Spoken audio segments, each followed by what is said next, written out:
Alright, so this is a melon farm. It harvests watermelons and pumpkin melons. As you can see, it is actually somewhat efficient. It, not more efficient than some other designs, but it uses an interesting concept, which you'll see in a little bit. So how exactly does it work? How does one build this?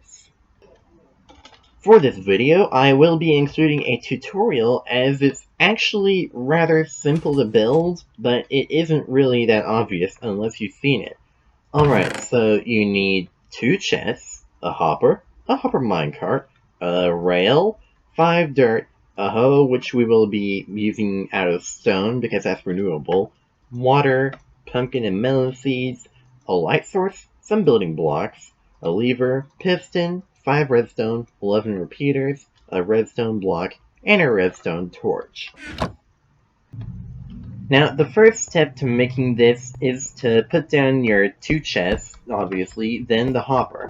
Then you take one of your building blocks and shift right-click it on top of the hopper, put down the rail, then the minecart hopper.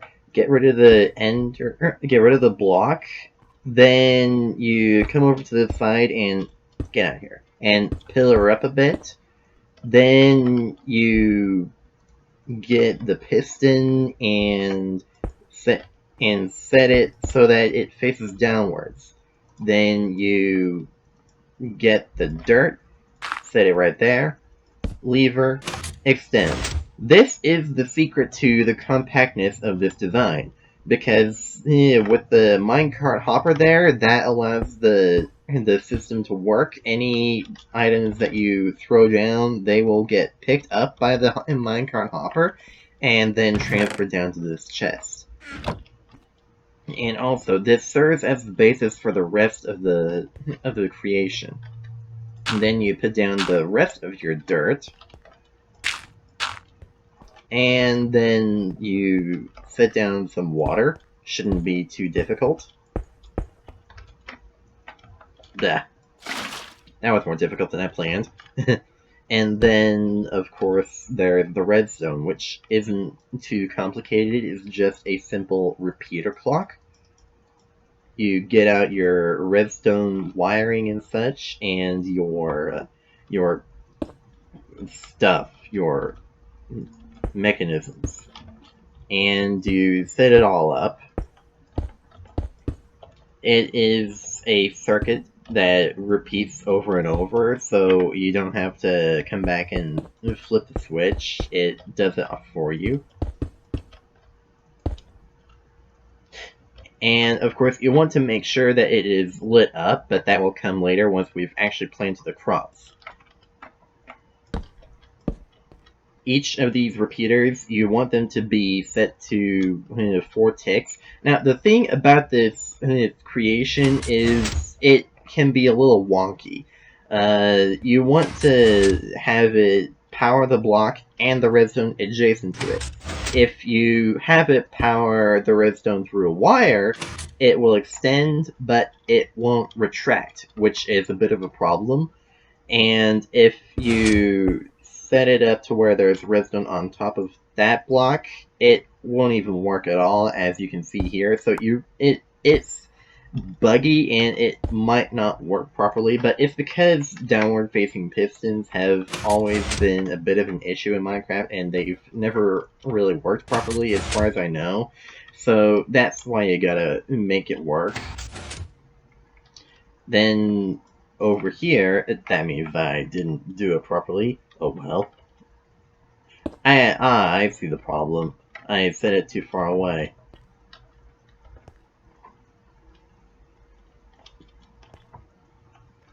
And we're back. I took a moment to fix the problem because that would have caused issues because, well, I explained it already. And so you want this to be a block and then a redstone. That way it extends and retracts properly as you need it to. More repeaters. I will return once I've set it all up. And we're back. So this next, as you can see, everything is set up. This next part is one that I got out of a redstone manual. I hope that you'll be able to put it to use in your creations. You put down a redstone block that doesn't set off the wiring. Then you put down a torch that causes a flicker that lasts for exactly 1 tick. This allows you to create some pretty fast clocks or some pretty precise clocks. The way that that mechanism works is that if you've got a redstone torch and the block that it is standing on is powered, that redstone torch will deactivate. It's a bit paradoxical compared to redstone lamps, however, this means that it can essentially be used as a reverser. Or you can use it to create a fast pulse. In this case, a redstone block is a power source, which means that it is always powered, and if you set a torch down, it will last for a split second before burning out. That is how that mechanism works. And of course, in this next part of the video, you need to till the crops and apply the seeds, which I will come back once I've done that. And we're back. Now that I've applied the seeds, the final part that's left, is to apply the light source. That would be these end rods. Now, we have two options at this point. We can wait for them to grow, which they're... Oh, that's actually pretty fast. We can wait for them to grow, which they're doing pretty fast, or we can take the expensive lazy man's route and apply bone meal. What? How did they grow so fast? Whatever. You see what I was going to do, and as you can see, they are growing really fast. Like, really fast. But that's probably because I set the game tick speed a little bit higher.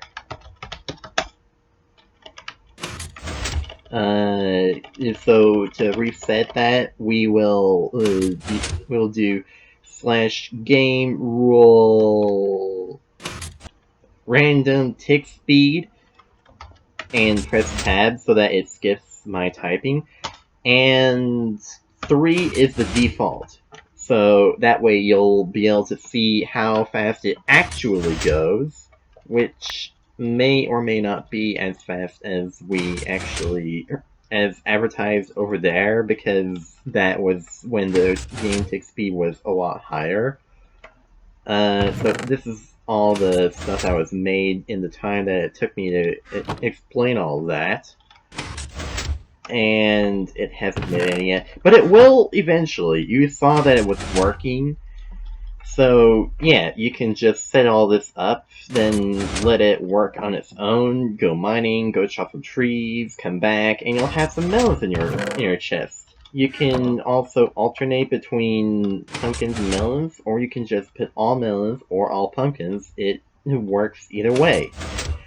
I hope you enjoyed this video. Thank you for watching, and if you left a like, that would be much appreciated. I will see you later. Goodbye!